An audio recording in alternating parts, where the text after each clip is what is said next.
아멘. 하나님께 모든 영광 올려드립니다. 감사합니다. 우리 성문의 모든 권석분들, 우리 다 같이 옆에 계신 분들과 뜨겁게 우리 이렇게 인사를 나누겠습니다. 사랑합니다. 축복합니다. 사랑합니다. 축복합니다. 네, 날씨가 갑자기 쌀쌀해졌습니다. 이 추운 날씨를 녹일 수 있도록 우리 따뜻한 마음을 담아서 우리 지난주 주신 말씀 인사 3가지 기억하십니까? 네, 기억하시죠? 네, 버팀목이 되고 위로가 되고 신앙 지킴이가 된다는 이 3가지 말씀 기억하면서 다시 한 번 더 인사 나누겠습니다. 성도님은 우리의 버팀목이며 위로며 신앙 지킴이입니다. 자, 다시 한 번 더 인사 나누겠습니다. 시작. 성도님은 우리의 버팀목이며 위로며 신앙 지킴이입니다. 할렐루야.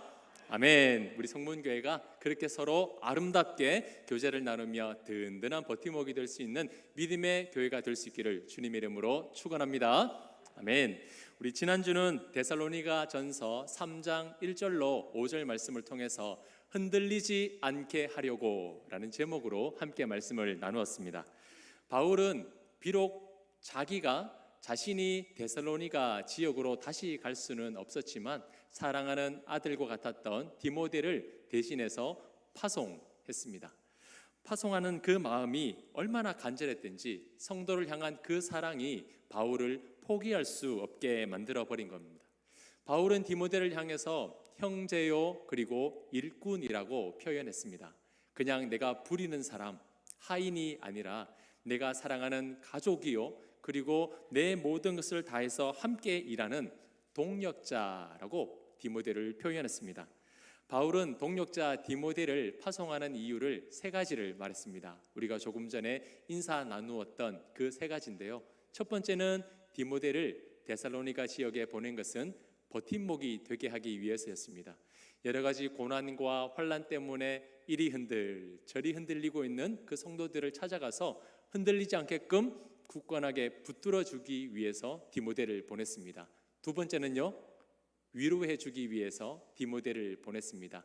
그들 마음 가운데 있는 그 아파하고 있는 그들과 현장에서 함께 동참하여서 그들의 마음을 만져주고자 디모데를 보낸 것입니다.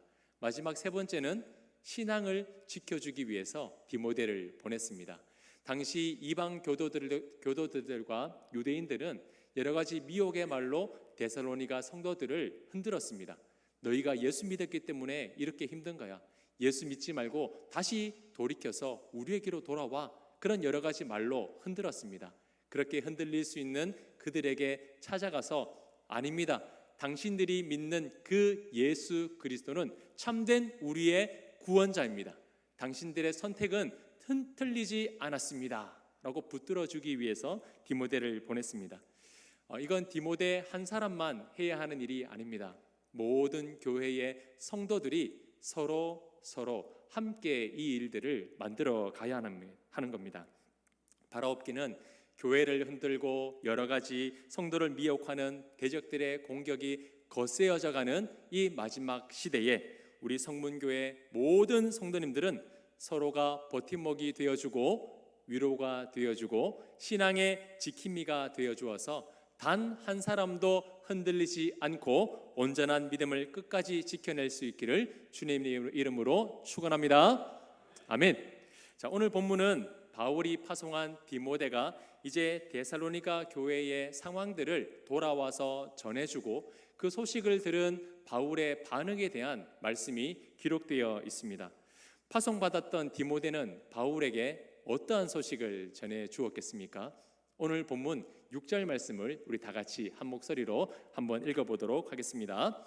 지금은 디모데가 너희에게로부터 와서 너희 믿음과 사랑의 기쁜 소식을 우리에게 전하고 또 너희가 항상 우리를 잘 생각하여 우리가 너희를 간절히 보고자 함과 같이 너희도 우리를 간절히 보고자 한다 하니. 아멘.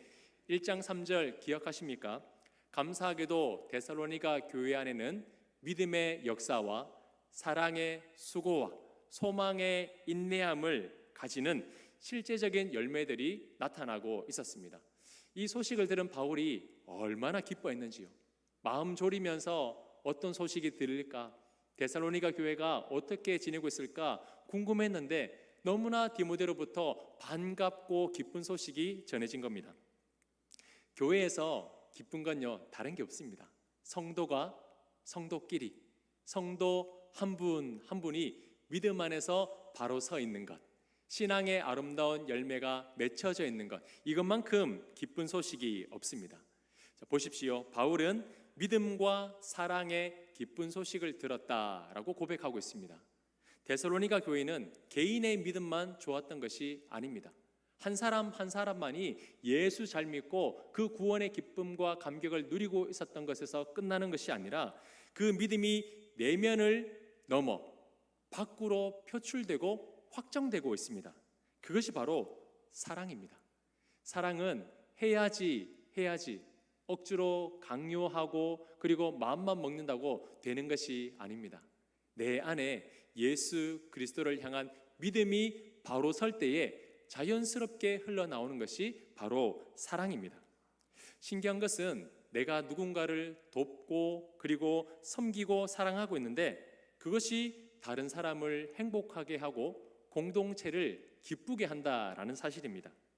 건강한 교회는 내가 누군가를 진심으로 돕고 섬길 때에 시기하고 미워하고 질투하는 것이 아니라 그 자리에 기쁨과 그리고 웃음의 꽃이 환하게 피어난다라는 겁니다. 사랑하는 성도님들, 바라옵기는 우리 성문교회 모든 성도님들 또한 이 데살로니가 교회같이 누군가에게 기쁨의 좋은 소식들이 되어주시기를 간절히 소망합니다.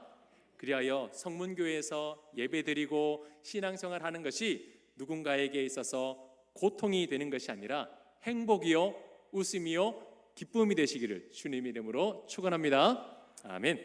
자, 그리고 또 하나는 짝사랑하는 교회가 되어서는 안 된다라는 겁니다.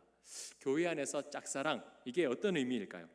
자, 바울 일행은 데살로니가 교회를 그리워하면서 최선을 다해 만나고 싶어 했습니다. 몇 번이나 찾아가려고 했습니다. 그러나 환경이 열리지 않아서 데살로니가 지역에 갈 수가 없었습니다. 바울은 이 사실 때문에 너무나 괴로워했습니다. 마음 아파했고요, 단 하루도 두 다리 뻗고 잠을 잘 수가 없었습니다. 왜냐하면 바울은 우리를 버리고 갔어. 바울은 자기가 위험해지니까 여기 안 오는 거야.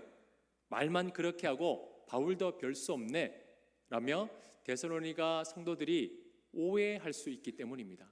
바울은 그 생각을 하니까 마음이 편할 수가 없었어요. 그런데 6절 하반절을 보시면 어떻습니까? 데살로니가 성도들도 바울이 그런 것처럼 바울 일행을 그리워하고 간절하게 보고 싶어 한다라는 겁니다. 바울은 데살로니가 성도들에게 그리움의 대상이 되고 사랑이 된다는 것을 알았을 때에 큰 위로를 받았다라고 고백하고 있습니다. 내가 너희들로 말미암아 큰 위로를 받았다. 자, 7절을 보십시오. 7절 다 같이 한 목소리로 읽어보겠습니다. 이러므로 형제들아, 우리가 모든 궁핍과 환난 가운데서 너희 믿음으로 말미암아 너희에게 위로를 받았노라. 아멘. 바울은 지금 궁핍과 환난 중에 있었다라고 고백합니다. 자, 이 궁핍이라는 것은 마치 허리띠를 꽉 졸라매야 하는 것처럼 고통스럽고 가난하고 결핍이 찾아오는 고통을 의미합니다. 바울은 이 말을 하는 이유가 실제적인 경제적인 어려움으로 지금 가난에 처했다, 이것을 말하는 게 아니라 그만큼 내적으로 극심한 고통을 겪고 있다라는 겁니다. 데살로니가 성도들을 보고 싶어서, 데살로니가 성도들이 걱정되어서 정말 내 심정이 불같이 불타고 메말라가는 것처럼 너무나 고통스러웠다라고 고백을 하고 있습니다. 바울이 왜 그렇게 심리적으로 고통이 컸겠습니까? 자기가 마게도냐로 가게 된 것은 성령님의 인도하심이라는 확신을 가졌습니다. 아, 이건 성령님이 나를 보내셨어. 성령님이 이것을 허락하셨어. 그래서 아시아로 가지 않고 마게도냐로 건너간 겁니다. 자, 그렇다면 이제 마게도냐에 도착했으면 어떤 일이 일어나야 되겠습니까? 회심의 역사가 일어나고 병든 사람이 고침을 받고 많은 사람들이 복음을 환대하면서 큰 기쁨이 그 성에 넘쳐야 되는데 막상 사역을 시작하니까 환난과 핍박과 고난이 찾아온 겁니다. 제대로 된 사역을 해보지도 못하고 이리 쫓기고 저리 쫓기는 도망자 신세를 지나야 했습니다. 결국 핍박과 고난을 견딜 수 없어서 이 바울은 데살로니가 지역을 떠날 수밖에 없었던 겁니다. 얼마나 큰 충격이었겠습니까? 아니, 하나님의 응답을 받고 성령님의 인도하심을 받아서 이곳에 왔다라고 생각했는데 제대로 된 사역을 해보지도 못한 겁니다. 여러 가지 생각이 들었지 않겠습니까? 하나님, 과연 마게도냐로 온 것이 하나님의 뜻이 맞습니까? 성령님의 인도하심이 맞습니까? 열매도 없고 고난만 있는 이곳에서 나는 도대체 뭘 하고 있는가? 라는 여러 가지 생각이 들었을 겁니다. 우리 성도님들도 혹시 이런 경험 있지 않습니까? 이건 하나님의 응답이야. 그래, 이건 성령님의 인도하심이야. 확신을 가졌습니다. 그래서 그 일을 시작했습니다. 그런데 막상 뚜껑을 열고 시작해 보니까 내가 생각했던 그 결과가 일어나지 않는 거예요. 정반대의 상황이 펼쳐집니다. 그럴 때 얼마나 답답하고 고민이 많겠습니까? 세상의 일들이야 이럴 수도 있고 저럴 수도 있고 잘 될 수도 있고 안 될 수도 있다 하지만 하나님의 응답이라고 믿었던 그 일이 안 될 때 우리는 얼마나 답답하고 얼마나 고통스럽습니까?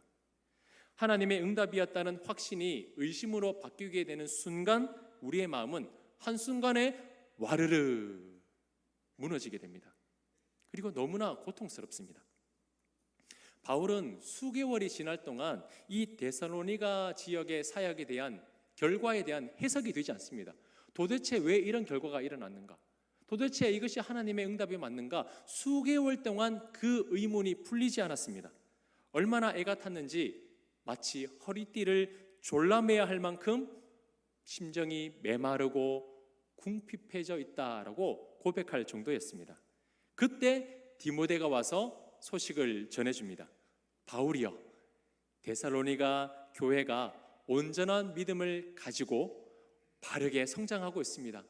데살로니가 성도들도 당신을 원망하는 것이 아니라 당신을 그리워하고 보고 싶어하고 여전히 사랑하고 있습니다. 이 말을 듣자마자 바울의 그 마음이 녹놓듯 녹아버렸습니다. 고통과 슬픔과 애통했던 그 마음이 큰 위로로 다가왔다라고 고백을 하고 있습니다. 신기하지 않습니까? 사실 데살로니가 교회가 바울을 위해서 해준 건 없었습니다. 돈이나 양식을 보낸 것도 아니고 직접 만나서 서로 부둥켜 안고 그렇게 인사를 해준 것도 아니었습니다. 바울은 바울대로 아덴에 머물러 있고 데살로니가 성도들도 그 데살로니게 지역에 머물러 있었을 뿐입니다. 떨어져 있었습니다. 그런데 주 안에 굳게 선즉 믿음으로 바로 서 있다, 그 소식 하나로 바울의 모든 고통은 깨끗하게 씻겨나가고 치유받게 된 것입니다. 만나지 않았는데 그 소식만 들어도 믿음으로 잘 성장하고 있다, 믿음으로 잘 세워져 있다, 그 성도의 소식을 들었을 뿐인데도 자기의 모든 고민과 아픔이 깨끗하게 씻겨진 것입니다. 저는 이것이 세상에서는 맛볼 수 없는 오직 교회만이 경험할 수 있는 특별한 은혜라고 생각합니다. 이건 세상에서는 맛보지 못하는 거예요. 교회는 너무나 다른 사람들이 모여 있습니다. 서로의 개성도 다르고요, 살아온 환경도 다르고요, 그리고 살아가는 방식도 다릅니다. 그러나 이토록 다양한 다름이 함께 모여 위로가 되고 기쁨이 되어 결국에는 하나됨으로 말미암아 사랑하게 되는 곳, 그것이 바로 교회라는 겁니다. 교회는 다름이 하나 되는 곳, 다름이 사랑이 되는 곳입니다. 바울은 이 기쁨을 감추지 못하고 계속해서 고백하고 있습니다. 8절을 보십시오. 그러므로 너희가 주 안에 굳게 선즉 우리가 이제는 살리라. 이 8절 말씀에는 감탄사 하나를 붙여도 전혀 이상하지 않습니다. 어떤 말이냐면 휴 라는 말입니다. 휴, 이제 살겠다. 그동안 가슴이 조마조마하고 걱정이 되고 불안하고 염려가 가득했는데 이제야 안도의 한숨을 내쉬고 있는 겁니다. 휴, 이제 살겠다, 이제 살겠다. 제가 요즘 부임 신방을 다니고 있는데요. 사실 우리 성도님들을 만나기 전에는 한편으로는 긴장도 많이 되고 한편으로는 두려울 때가 있습니다. 성도님들이 혼낼까봐 두려운 게 아니라 이런 마음이 있어요. 우리 성도님들이 잘 교회는 나오고 계시는데 믿음이 없으면 어떡하지? 우리 성도님들이 보기에는 아무렇지 않은데 혹시 그 마음 안에 치유되지 않은 상한 감정이 자리 잡고 있어서 정말 건강하지 못하게 이 믿음이 무너지고 있으면 어떡하지? 라는 이런저런 걱정이 사실 있습니다. 그 마음을 가지고 이제 찾아가는 거예요. 그런데 신방을 하면서 경험하는 것은 하나님의 일하심은 정말 신비하고 놀랍다라는 겁니다. 주일이나 교회에서 뵙고 인사는 나누지만 사실상 이런저런 이야기를 나눌 시간이 많지는 않습니다. 그래서 목례로 인사하기도 하고 서로 한번 잡아드리고 잘 지내시죠 하는 안부가 전부입니다. 그런데 신방을 하면 이제 앉아서 이런저런 이야기를 나누게 되죠. 어떻게 신앙생활을 하게 되었는지, 어떻게 예수님을 만났는지, 어떻게 지내왔는지, 우리 성문교회는 어떻게 오시게 되었는지, 그리고 우리 교회에서 지금 어떻게 신앙생활을 하고 계시는지 이런저런 이야기를 많이 듣게 됩니다. 그렇게 이야기를 듣다 보면 참 놀랍게도 어느 한 분도 그냥 그렇게 신앙생활을 하시는 분이 없었다는 거예요. 이 신앙을 가지기까지, 우리 성문교회 오시기까지 참 많은 일들이 있었다라는 겁니다. 모태신앙이 아닌 성도님들은 누군가의 권면이나 전도를 통해서 복음을 듣고 예수님을 영접하신 분이 계셨습니다. 어떤 성도님은 정말 극적인 체험을 통해서 과학적으로는 설명할 수 없는 그 아주 놀라운 이적을 통해서 예수님을 만난 분도 계셨습니다. 그리고 신앙을 가진 후로는 가족들로부터 핍박받고 고난받고 했음에도 불구하고 꿋꿋하게 믿음을 지켜오고 계신 분도 계셨습니다. 그리고 어떻게 성문교회에 오시게 되었는지, 지금까지 성문교회에서 어떻게 신앙생활을 해오고 계시는지, 그 모든 과정의 이야기를 듣다 보면 하나님께서 이 한 분을, 이 한 영혼을 얼마나 사랑하시는지, 얼마나 사랑하셨는지, 그리고 얼마나 사랑하고 계시는지 그 신방을 통해서 느낄 수가 있었습니다. 지금 제 앞에 계신 성도님들을 하나님께서 얼마나 귀하게 여기셨기에 지난 시간 그런 놀라운 역사들을 일으켜 주셨는가, 참으로 신비하고 놀라웠습니다. 그래서 신방을 해야 됩니다. 신방을 하셔야 되고 저하고 만나서 그런 이야기를 들려주셔야 돼요. 그래서 신방하러 가는 길에는 사실 두렵기도 하고 긴장도 하고 많이 떨리다가도 신방을 마치고 이제 안녕히 계세요, 주일날 뵙겠습니다 하고 인사를 하고 나오는 길에는 저도 모르게 휴, 살았다, 이런 고백이 나오더라고요. 이제 신방 끝났다 이게 아니라 살겠다.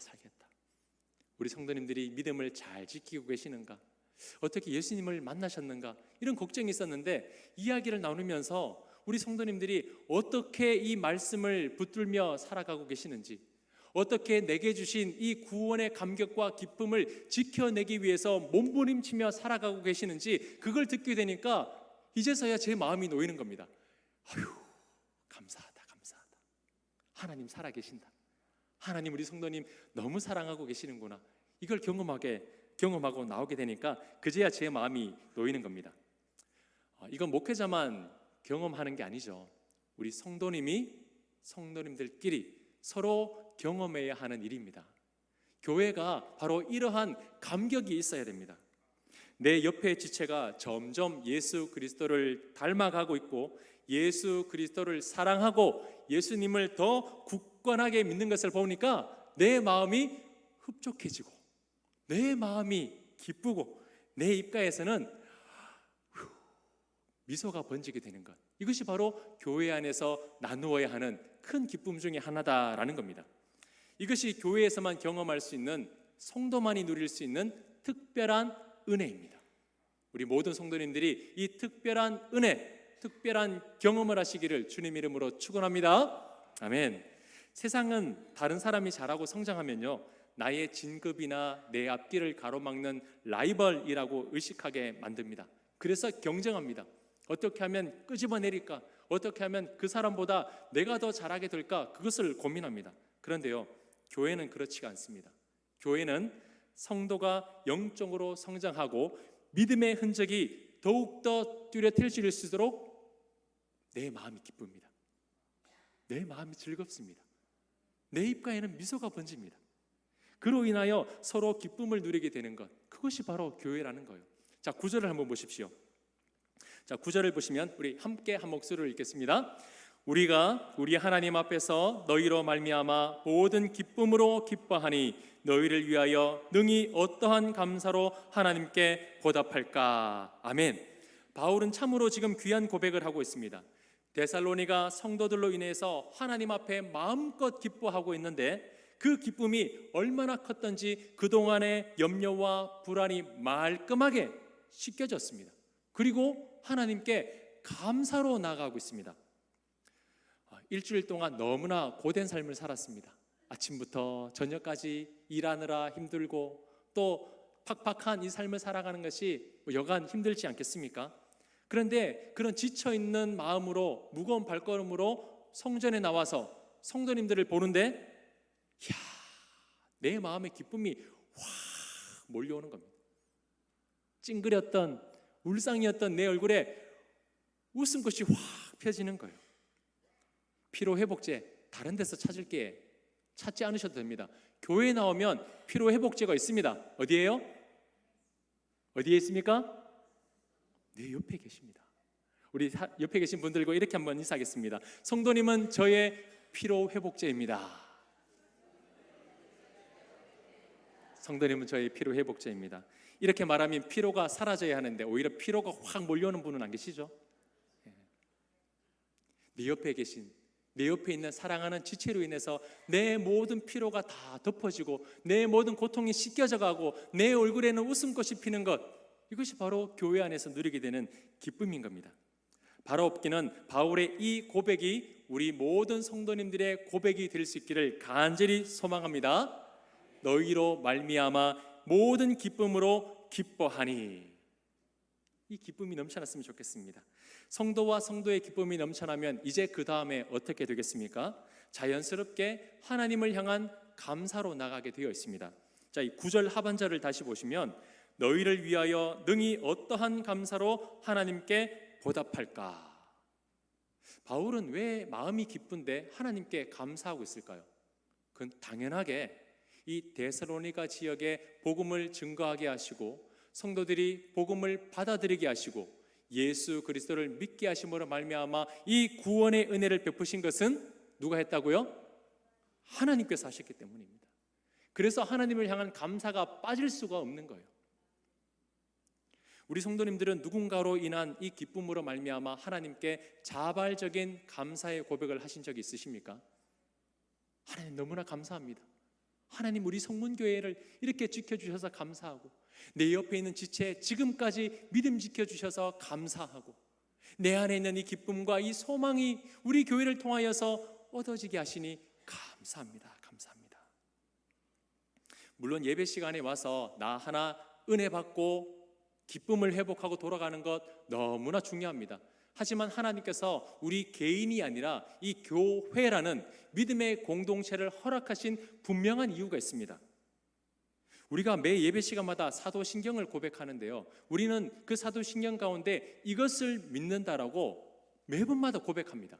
자, 어떤 고백이냐면 성도가 서로 어떻게 해요? 교통하는 것과 성도가 서로 교통하는 것과 이것이 바로 성도의 교제를 의미합니다. 성도 간의 교제. 자, 보십시오. 성도의 교제가 어떻게 시작해서 어디까지 이어지고 있습니까?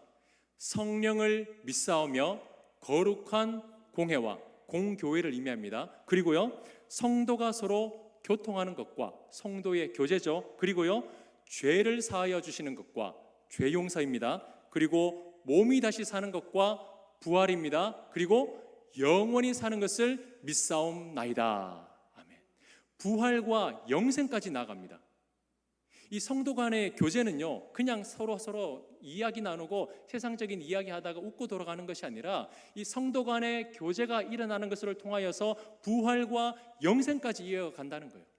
이게 우리가 고백하는 신앙 고백 안에 있습니다. 다시 말해서 이것은 성도의 교제라는 것은 구원의 여정에 있어서 선택사항이 아니라 필수사항이라는 거예요. 성도의 교제가 없으면 부활과 영생까지 이어질 수가 없다는 겁니다. 그만큼 성도의 교제는요, 굉장히 중요합니다. 그런데 교회가 그 성도의 교제를 통하여 기쁨을 누리고 감격을 누리고 행복을 누려야 되는데 성도의 교제가 깨어지면 어떻게 되겠습니까? 성도의 교제를 깨뜨려 버리면 어떻게 되겠습니까? 부활과 영생까지 이어지는 그 다리가 끊겨지는 것과 똑같다는 거예요. 물론 예수 그리스도를 믿고 구원을 받습니다. 하지만 그 구원의 감격을 통하여 성도의 교제가 분명하게 일어나야 한다는 것을 성경은 우리에게 교훈하고 계신다라는 겁니다. 바울이 이렇게 데살로니가 교회를 통해서 기뻐하는 이유가 무엇이냐면 바로 살아있는 성도의 교제를 경험하고 있기 때문이에요. 그 교제의 기쁨이 그 안에 확 몰려오니까 모든 고통이 다 씻겨져 나가고 위로를 받고 있다라는 겁니다. 사랑하는 성도님들, 이제 우리 성문교회는 개인의 신앙을 뛰어넘어 이 거룩한 공교회로서 성도의 교제의 기쁨이 넘쳐나는 교회가 될 수 있기를 간절히 소망합니다. 이제 그 기쁨의 교제를 우리가 마음껏 누려야 돼요. 이걸 마치 주문해듯이 성도가 서로 교제하는 것과 말만 하고 넘어가는 게 아니라 우리의 삶에서 이것이 체험되어져야 합니다. 너희가 주 안에 굳게 선즉 우리가 이제는 살리라. 내 옆에 지체가 죽어야 내가 숨쉬고 사는 것이 아니라 그가 사는 것이 내가 사는 것이요 그가 웃어야 내가 웃을 수 있다는 것을 반드시 기억할 수 있기를 바랍니다. 그렇기에 내 옆에 있는 지체가 울고 있습니까? 아파하고 있습니까? 슬퍼하고 있습니까? 잘 됐다 하면서 내 마음 기뻐하는 것은요, 하나님 원하시는 게 아니에요. 그가 울고 아파하고 있으면 찾아가서 나도 울어주는 것, 혼자 외로워할 때 찾아가 안아주는 것, 그런 교제가 일어나는 것이 하나님께서 기뻐하시는 것이지, 아플 때 웃는 것은요, 우리의 대적들이 조화를 지시고 우리의 대적들이 하라고 부추기는 짓입니다. 오래된 가요 중에 이런 노래가 있습니다. 그녀를 만나는 곳 100m 전. 혹시 아십니까? 아주 오래된 노래고 너무 울세대 분들은 잘 모르실 수도 있는데 이 가사를 자세히 들여다보면요, 신앙 고백이 그 안에 있더라고요. 이상우라는 가수가 이 하나님을 믿는지 잘 모르겠습니다만 이 가사에 나오는 그녀 대신에 예수님, 교회, 성도를 넣어보면요 기가 막힙니다. 제가 한번 불러볼게요. 저기 보이는 성문교회, 오늘은 주님 3번째 만나는 날. 아멘. 마음은 그곳을 달려가고 있지만 가슴이 떨려오네. 중간 생략하고요. 장미꽃 한 송이를 안겨줄까? 무슨 말을 어떻게 할까? 머릿속에 가득한 주님 모습이 조금씩 내게 다가오는 것 같아.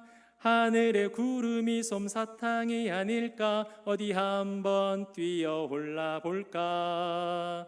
오늘은 주님에게 고백을 해야지, 용기를 내야지. 오늘은 성도에게 고백을 해야지, 용기를 내야지. 괜찮았습니까? 박수. 이 노래를요, 제가 어릴 때부터 아주 오래전에 듣고 있는데 한 여인을 향한 고백이었고 설렘이라고 생각했는데 이것이 대상이 예수님으로 향하고 교회를 향하고 성도를 향해서 이 노래를 불러보니까요, 멋지더라고요. 예수님을 만나러 오는 것이 마치 구름 위를 걷는 것처럼 둥실둥실 떠서 교회 나오고, 성도를 만나러 오는 길이 너무나 기뻐서 우리 사랑하는 내 지체, 내 사랑하는 성도 만나는데 이 장미꽃 한 쌍이 가져갈까? 뭘 해주면 좋을까? 어떻게 하면 그가 웃는 것을 볼까? 그것을 보면서 그것을 기대하면서 설레는 마음으로 교회를 향해 달려오는 겁니다. 100m 전부터 막 심장이 두근두근거리는 거예요. 우리 성도님들은 우리 성문교회 주차하는 순간부터 아이고 오늘 또 교회 왔네, 빨리 마치고 가야지, 이런 생각이 드십니까? 교회에 주차하자마자 심장이 두근두근 거려가지고 이야 빨리 가서 만나고 싶다, 빨리 가서 만나고 싶다, 이런 생각이 드십니까? 어떤 곳에 아멘이신지 모르겠어요. 우리 모든 성도님들에게 교회 오기 100m 전부터 이런 설렘이 가득하시기를 주님 이름으로 축복합니다. 100m 전뿐만 아니라 1km 전부터, 10km 전부터 집문을 열고 나가는 그 순간부터 심장이 두근두근거려서 교회에 오면 반갑습니다, 반갑습니다, 한 주간 잘 지내셨어요, 이렇게 아름다운 모습으로 기쁜 마음으로 장미꽃 한 송이 대신에 그 사랑의 마음을 전하면서 함께 고백할 수 있는 그 신앙의 기쁨이 우리 안에서 넘쳐날 수 있기를 간절히 소망합니다. 아멘. 이런 마음이 들 때, 이런 마음이 가득할 때 어떤 일이 일어날까요? 마지막으로 10절을 우리 함께 한 목소리로 읽고 말씀을 맺고자 합니다. 10절 같이 읽겠습니다. 주야로 심히 간구함은 너희 얼굴을 보고 너희 믿음이 부족한 것을 보충하게 하려 함이라. 아멘. 비록 몸은 떨어져 있지만 늘 생각나고 함께하는 것 같이 느껴지는 겁니다. 사랑하는 성도가 앞으로 믿음이 더욱 견고해지고 성장할수록 그의 이름을 부르며 하나님께 뜨겁게 기도하는 겁니다. 나를 위한 기도도 좋지만 이제 내 옆에 있는 지체를 위해서 나약하고 넘어지고 지금 영상 예배를 드릴 수밖에 없는 육신이 약하여 나오지 못하는 분들을 그 이름을 부르면서 뜨겁게 주야로 기도해 주는 겁니다. 그리고 그들의 필요가 무엇인지, 무엇을 도와줄까, 무엇을 해줄까, 그런 마음이 들면서 서로 하나라도 더 채워주고자 도와주고자 하는 그 자발적인 헌신과 섬김이 그 안에서 자연스럽게 터져 나오게 되는 겁니다. 이런 교회 너무 멋지지 않습니까? 아멘. 하나님께서 이 데살로니가 전서의 말씀을 우리에게 보여주신 것은 부럽지, 데살로니가 교회는 이런데 부럽지, 부럽게 하기 위해서 보여주신 것이 아니라 이런 교회 하나님께서 너희 교회도 만들어주겠다고 약속하고 계신 겁니다. 성령께서 너희 교회도 이렇게 변화시켜 주겠다, 성령의 역사하심이 있으면 너희도 이런 교회가 될 수 있다는 약속을 오늘 우리에게 주신 겁니다. 사랑하는 성도님들, 우리가 데살로니가 교회의 말씀을 보면서 부럽다가 아니라 오히려 이 말씀을 읽으면서 부럽지, 우리 성문교회도 이런데, 그런 마음을 가지시기를 바랍니다. 그래서 많은 사람들에게, 많은 이들에게 외로워하고 아파하는 이들이 있다면 우리 안에 채워주신 이 복음을 가서 전하고 우리 안에 채워주신 이 기쁨을 많은 사람들에게 증거해 주어서 소망 잃어가고 웃을 일 없는 하나 없는 이 적막하고 메말라져가는 이 시대 가운데에 하늘의 기쁨과 예수 그리스도의 뜨거운 그 사랑을 날마다 증거하며 나아갈 수 있는 우리 모든 성문교회 성도님들이 되시기를 주님 이름으로 축원합니다. 축원합니다. 우리 함께 이 옆에 계신 성도님들과 이렇게 한번 고백하겠습니다. 성도님의 존재가 나의 기쁨입니다. 성도님의 존재가 나의 기쁨입니다. 다시 한 번 더 고백합니다. 성도님의 존재가 나의 기쁨입니다. 아멘. 우리 말씀을 기억하시면서 함께 한 목소리로 한번 기도하겠습니다. 하나님, 우리